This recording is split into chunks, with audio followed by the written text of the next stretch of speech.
Man, Rooster, it's got to be 5 o'clock somewhere. Arr, arr, arr.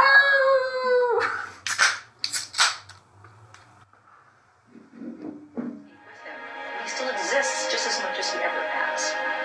Einstein believed that you right now have been dead for trillions of years, that you haven't been born yet, that everything that's happened to you, if you could get the right perspective on the universe, you could see it all at once. So it's like, you know how... And this is what you people think we don't look at things? Yeah, we're scientists. We don't. We're listening. So, the Big Bang is the most popular theory of the creation of space. We're jumping right onto this, so you guys are coming along for the ride. So, if we look in the universe, we can't find an origin point. We can't find a point where it looks like everything came from and exploded. And the reason for that is because when the Big Bang happened, it wasn't like you were sitting in this big empty space and something blew up in the middle of it. That space itself was created with the explosion. So the physical space itself grew and expanded from a single point. So living in that space, we can't tell where the origin point is. And at the same time, all of time, from trillions of years ago to trillions of years in the future, was created in that instant.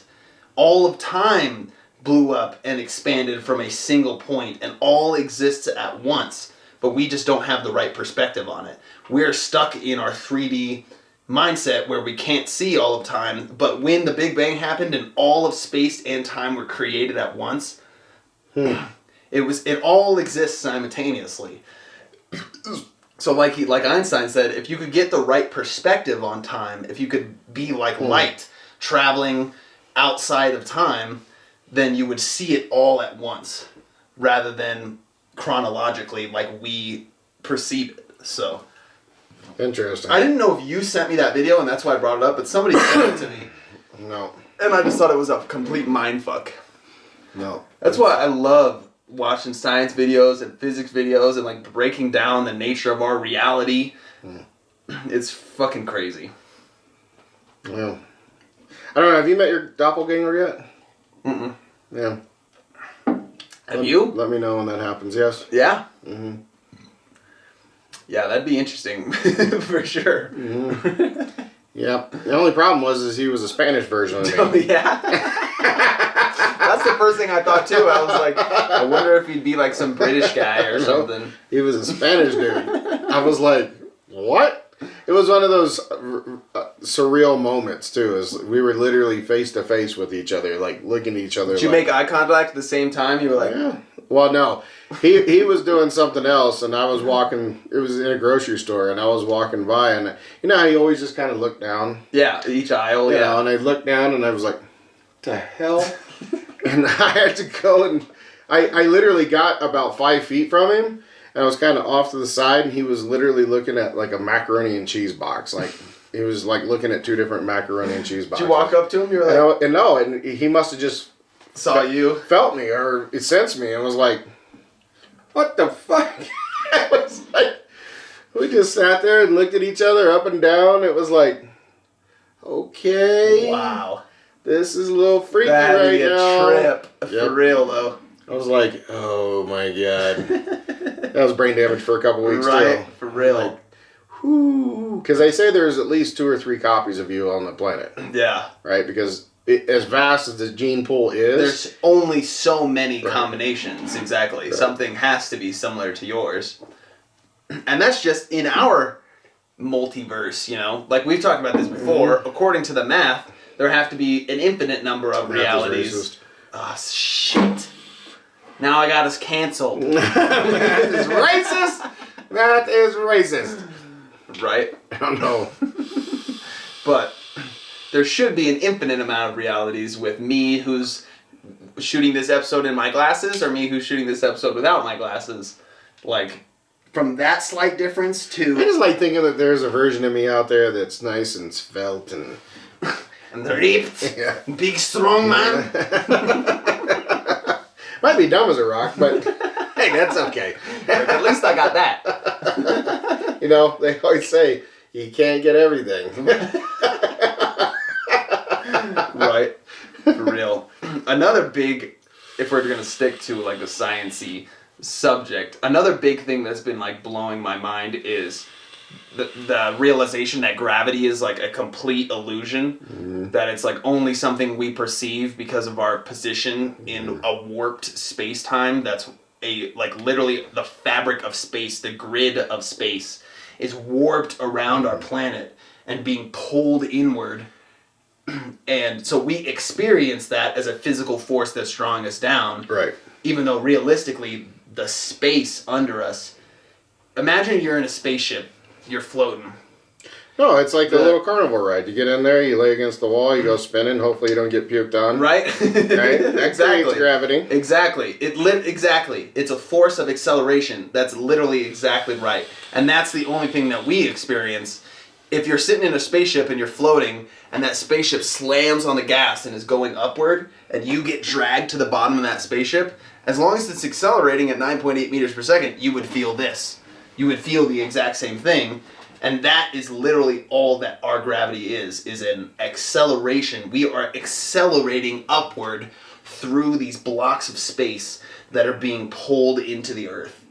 So it's that I've been watching so many videos about the illusion of gravity. It's been blowing my mind. As you can tell, Rooster is really excited right now. Oh yeah. We're talking about science, nature of our reality. He's really excited.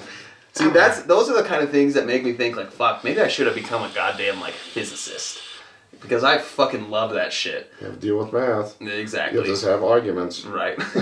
Just have arguments. Right. For real. But when I took physics, at least my basics physics class, I guess, I was going to say it was pretty simple. But probably when you get into like quantum mechanics and all that shit, it's probably pretty fucking hard to wrap your mind around.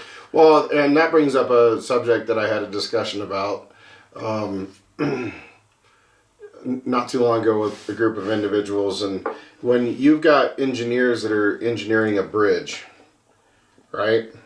And let's say the bridge is a water span bridge, and it goes across, say, a half-mile river. Okay. Right?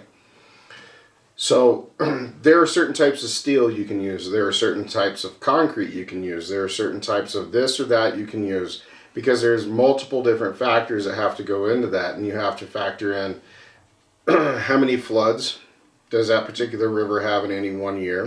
You have to extrapolate that, and you have to factor in unseen, right? You have to look at the terrain. You have to look and see if there's any debris that could cause damage. You have to look at the traffic that goes across it. You have to you have to consider the wind. You have to consider the snow load, the ice load, if you live in an area that's got that. Yeah. The wind load, right? You have to take all these things into account before a bridge can be signed off on. Before the plans can even be approved. Yeah. Right? And here's the craziest thing. If at any point, if there is a earthquake that happens within a certain radius of that bridge, the bridge technically will be deemed, what do they call it? It's like at risk or like... No, it's not, condemned. Because during an earthquake, the seismic vibrations that happen, the frequencies that come out of that because of a harmonic balance... Yes. destroys molecular structure in a permanent state. So if something's been molded to a certain tensile strength, once that happens, it's technically no good anymore. Yeah, wow. So think about that next time you go over a bridge, because there's been so many different earthquakes.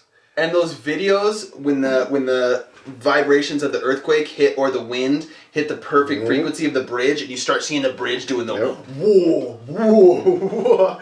Those videos are insane, bro. Yeah. Fucking nutty. I'd be shitting my pants on that bridge, dude. So I watched a whole video, like a whole hour-long video about engineering, like structural engineering and what goes into that stuff.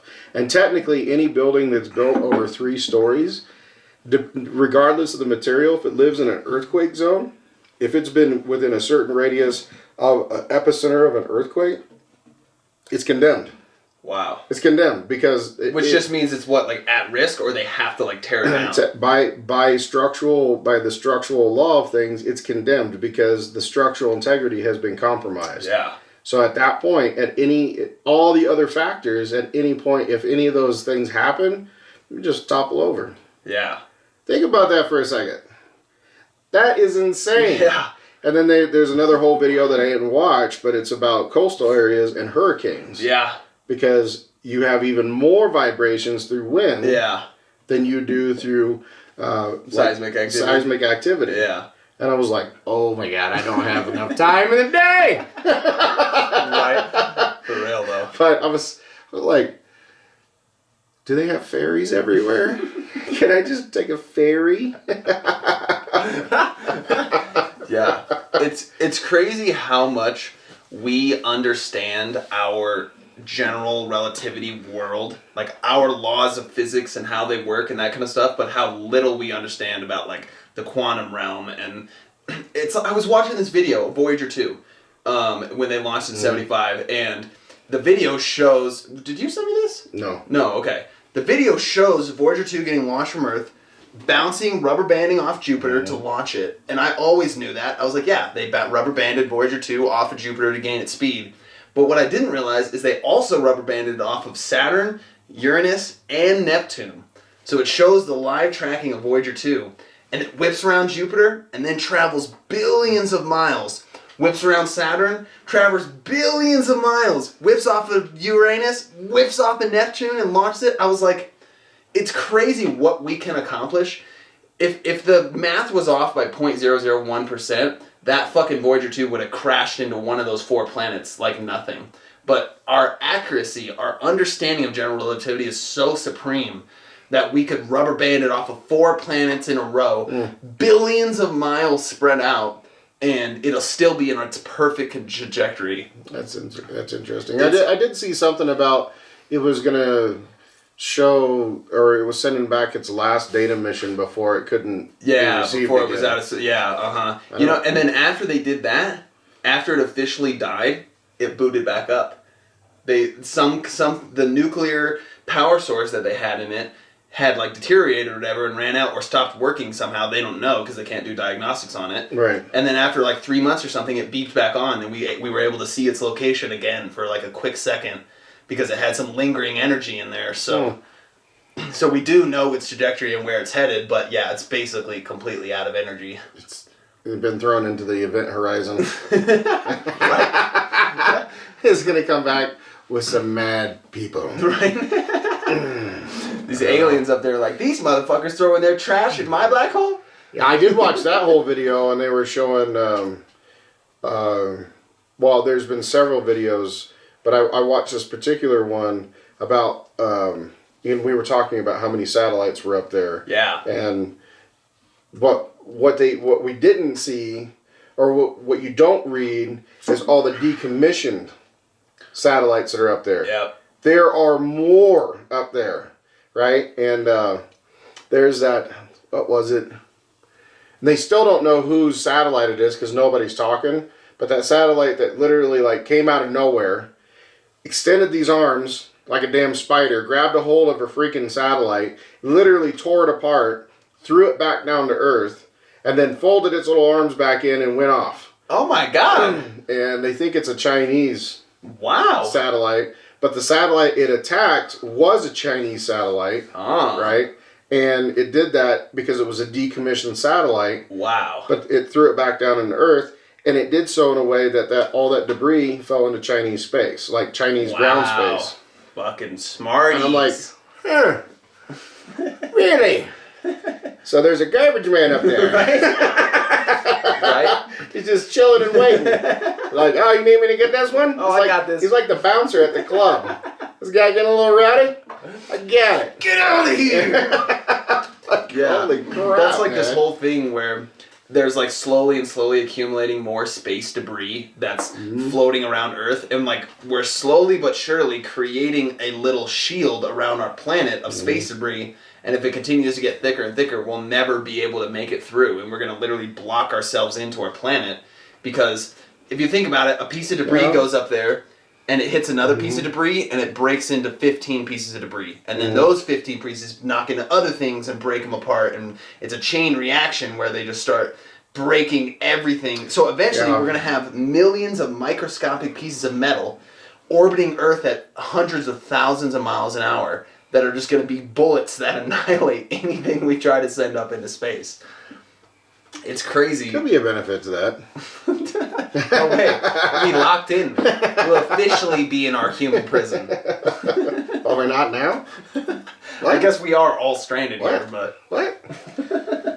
Yeah, I don't. There's so much that we don't know, and there's so much we still have to learn. yeah. It's kind of crazy to think that in just the rest of my lifetime, it's gonna be some of the discoveries they're gonna make. It's like watching some of these nature shows, and these animals that they think that they knew, and they knew nothing about, right? And like we watched a documentary on Netflix. It's about mushrooms, fungi something, and they talk about how without mycorrhizing, without the fungal cultures, nothing would exist. Really? We rely Right. on them that much? Wow. Right. And so, because the root structures only do so much, whereas, a fungal culture, as it's replicating, is just like us, right? Where it passes on information, and so it knows what trees or what bushes it need learns what. about its environment, and And so they had this whole study, and they were watching how, and just a brief part of this, but this giant tree, right, and had all these little saplings around it, and then they went through and they thinned out all these saplings, and they only had a few trees around it. But they were also watching the nutrient profile of both trees, basically the mother tree and then the sapling. And the sapling was deficient in one thing, and the mother tree had it, but then all of a sudden they couldn't figure out how the sapling tree became complete, and the mother tree dropped in that profile. Really? And they were like, okay, it's got to be roots, right? It's got to be roots. Huh. But the roots of two plants don't interconnect. Yeah, exactly. So when they were looking, it's the fungal culture that spreads that genetic information? Well, no, what it did was it connected the two like an umbilical cord. So when the baby plant said, I'm hungry for this, the mother plant sacrificed it and gave it. Wow. And I was like, holy crap. Wow. Maybe that's why. Mind fuck. Maybe that's why Luke Perry was the actor. Luke Perry was buried in a mushroom suit.